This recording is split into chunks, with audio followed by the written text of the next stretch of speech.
Nachdem im letzten Monat der Finanzsektor massiv eingestürzt ist und wir die Visa schon bewertet haben, möchte ich jetzt die Mastercard fundamental berechnen. Ist derzeit die Aktie ein Kauf oder sollten wir lieber an der Seitenlinie abwarten? Das alles nach einem kurzen Intro. Pausiert euch bitte den Disclaimer, liest ihn euch in Ruhe mal durch und dann würde ich sagen, legen wir los.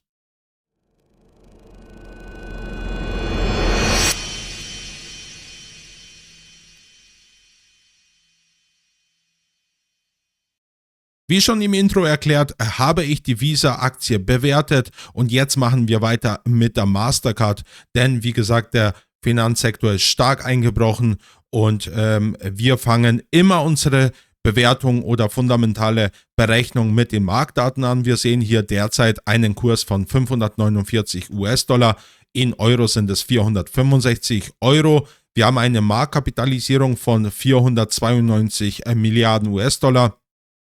Übrigens, da ist Visa ein bisschen größer. Wir haben ein Kursgewinnverhältnis derzeit von über 33 und für die Legende Peter Lynch war das KGV zur Berechnung von Aktien von sehr hoher Bedeutung und auch für eine unserer Bewertungsmodelle, da beziehen wir uns auch auf das KGV. Dann haben wir Gewinn je Aktie auf die letzten 12 Monate von 16,52 $.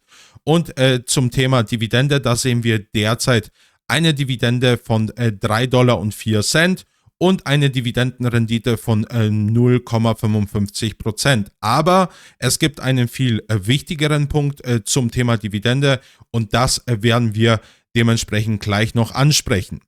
Dann sehen wir beim 52-Wochen-Hoch und Wochentief, dass wir uns derzeit im oberen Drittel von den zwei Werten befinden und wir können bei TradingView einmal uns das nochmal anschauen, dass hier dementsprechend in der Spitze Mastercard fast 14% zum All-Time-High verloren hat und ist aber beim 61,8er Fibonacci wieder abgedreht und versucht wieder an Stärke zu gewinnen. In eigener Sache etwas, ich bin selber investiert in Mastercard und ich möchte euch wirklich das auf dem Weg mal mitgeben. Bitte, wenn ihr bemerkt, dass jemand selber investiert ist, das blende ich euch übrigens jetzt auch noch schnell ein, dann solltet ihr wirklich aufpassen, was derjenige auch euch erklärt oder wie er an die Sache rangeht, weil ihr kennt das Spiel, da redet man sich vielleicht die Aktie schöner, wie sie in Wirklichkeit ist. Und ich versuche aber hier wirklich konservativ an die Sache ranzugehen und ich mache das auch dementsprechend nur aus Spaß hier mit euch. Das soll auch keine Anlageberatung von meiner Seite aus hier sein und so weiter. Ihr kennt das ganze Spiel.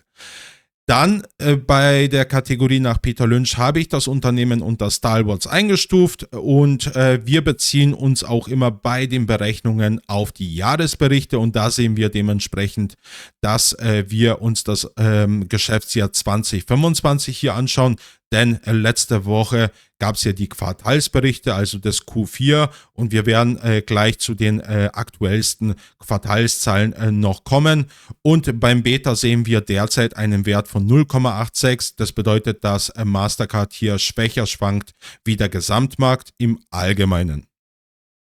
Jetzt schauen wir uns die ganzen Wachstumsraten hier an, was dementsprechend Mastercard hier in den letzten Jahren abgeliefert hat und ich habe auch schon bei dem Video von Visa habe ich hier mal gefragt, ob ihr die ganzen Beschriftungen hier lieber auf Deutsch haben wollt oder wollt ihr die auf Englisch belassen, könnt ihr mir gerne in den Kommentaren mal schreiben, was euch lieber wäre. Wie gesagt, für mich ist es kein Problem, dann ändere ich das schnell um. Wir sehen hier beim Umsatz einen Anstieg in 5 Jahren von 16%, beim EBITDA von sogar über 17%, auch das Net Income ist um über 17% angestiegen und EPS, also Gewinn je Aktie, von sagenhaften 21%. Und wir kommen gleich zu einem Punkt, den ich ansprechen muss, warum auch dementsprechend hier das EPS so schön wächst. Dann sehen wir, Free Cashflow ist um wirklich starke 19% angestiegen und wir haben eine Buyback-Rate auf die FCFs von, wenn wir uns den Medianwert hier anschauen, von über 80%. Dann der Buchwert ist angestiegen um 4,3% und wir sehen auch, jetzt den Punkt, den ich ansprechen wollte, die Shares Outstandings. Da sehen wir dementsprechend, dass hier Mastercard wirklich Jahr für Jahr massiv eigene Aktien zurückkauft. Also wir sehen hier Werte von minus 2% auf 5 Jahre und sogar minus 2,25% auf die letzten 10 Jahre. Und das ist natürlich für uns Aktionäre ein positiver Treiber, denn wenn der Gewinn dann auf weniger Aktien verteilt werden muss, dann ist ja logisch, dass unser Wert dann der Aktie automatisch mit ansteigt. Übrigens, ich habe zu Amazon vor kurzem ein Video gedreht, wo ich wirklich nicht positiv eingestellt war. Also hätte ich den Punkt gewusst, ich bin auch in Amazon übrigens investiert, aber hätte ich diesen Punkt gewusst, wer weiß, ob überhaupt Amazon so eine hohe Gewichtung in meinem Portfolio bekommen hätte, weil das gefällt mir hier überhaupt nicht, was das Management hier an der Stelle leistet. Und ich verlinke euch das Video in der Beschreibung und auch in der Infobox, könnt ihr euch gerne dann anschauen. Und dann kommen wir zu dem Punkt, den ich vorhin schon angesprochen habe. Wir haben hier ein sehr schönes Dividendenwachstum. Also wir sehen hier auf 5 Jahre von fast 14%. Und das ist genau der Punkt, der die Dividende auch dementsprechend hier so lukrativ macht, weil wenn die Dividende so stark ansteigt, dann kann auch die Dividendenrendite relativ niedrig sein, aber am Ende des Tages werden wir trotzdem einen Profit aus der Dividende rausschlagen. Und jetzt schauen wir uns die neuesten Quartalszahlen an. Also wir vergleichen immer den aktuellsten Quartalsbericht oder dementsprechend die wichtigsten Quartalszahlen mit den Quartalszahlen aus demselben Quartal des Vorjahres, also hier Q4 zu Q4. Und dann sehen wir hier Umsatzwachstum von über 16%. Das EBITDA ist um sogar 20% angestiegen, Net Income 10%. Und EPS um 13%. Dann beim Free Cashflow sehen wir einen Anstieg von über 15%. Das ist wirklich phänomenal. Und dann sehen wir bei der Nettoverschuldung einen Rückgang von 3,2%, was dementsprechend für uns sehr positiv sich auswirkt. Und dann sehen wir einen Buchwert, der ist angestiegen um 13% und die Shares Outstandings, da sehen wir wieder nochmal die Bestätigung von minus 2,27%. Ich habe auch zu Apple ein Video vor kurzem gedreht und in denen können wir uns dann dementsprechend auch anschauen, wie Apple hier an die Sache rangeht. Also für mich ist Apple hier wirklich ein Vorzeigeunternehmen, die machen das wunderbar. Verlinke ich euch gerne auch das Video in der Beschreibung und in der Infobox. Falls ihr euch für Apple interessiert, schaut euch gerne das Video auch dazu mal an. So, und jetzt kommen wir zu meinem kombinierten Master Key und zu den Preisen.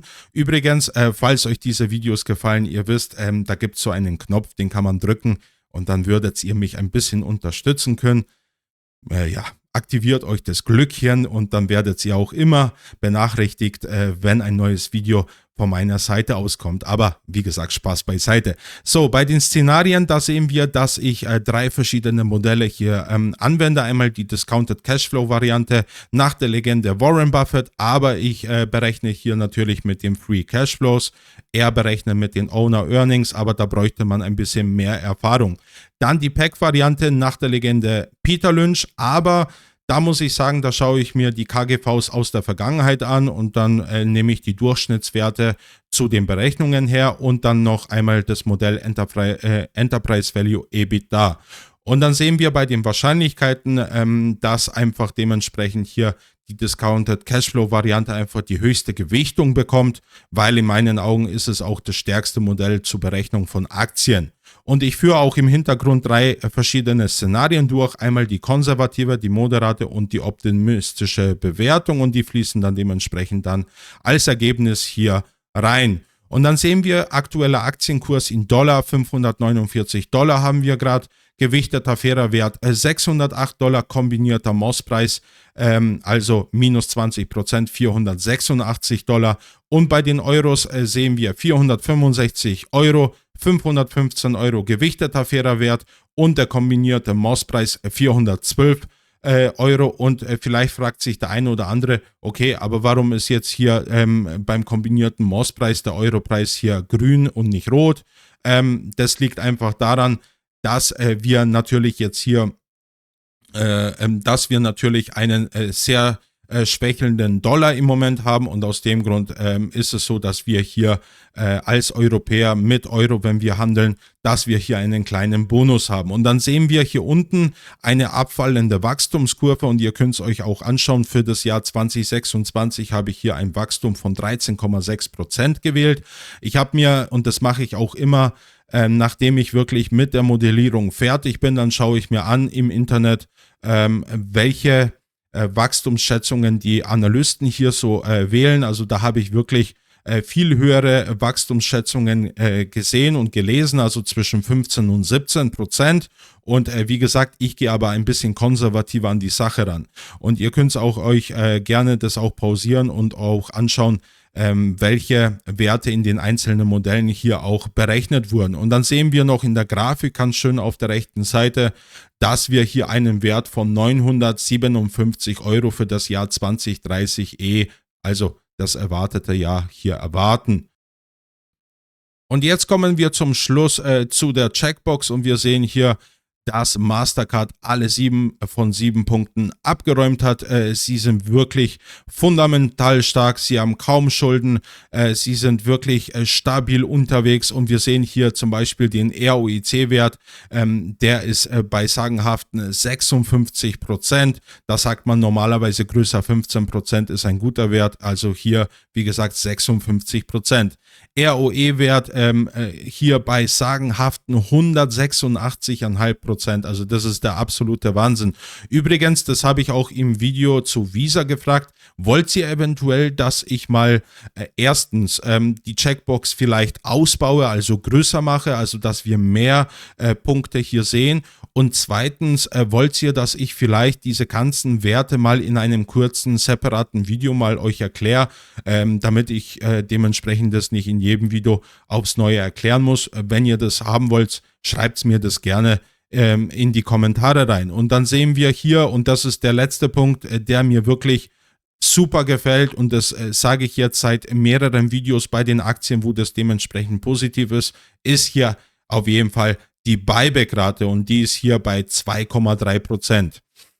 In dem Sinne, das ist jetzt das zweite Video, also das erste war ja Visa, jetzt Mastercard und das dritte Video kommt in den kommenden 2-3 Tagen, wo wir einfach dementsprechend diese zwei Aktien gegeneinander stellen in einem kleinen Duell und ja, ich weiß jetzt nicht, ob euch genau diese Videos gefallen. Wenn ja, dann könnt ihr mir ein kleines Däumchen da lassen. Würde mich natürlich darüber freuen, würde mir auch signalisieren, dass euch das dementsprechend auch Spaß macht. Und in dem Sinne wünsche ich euch einen schönen und guten Start in diese Woche. Und wir hören uns auf jeden Fall die Tage, wenn wir wieder was Neues analysieren. Bis demnächst. Ciao, ciao.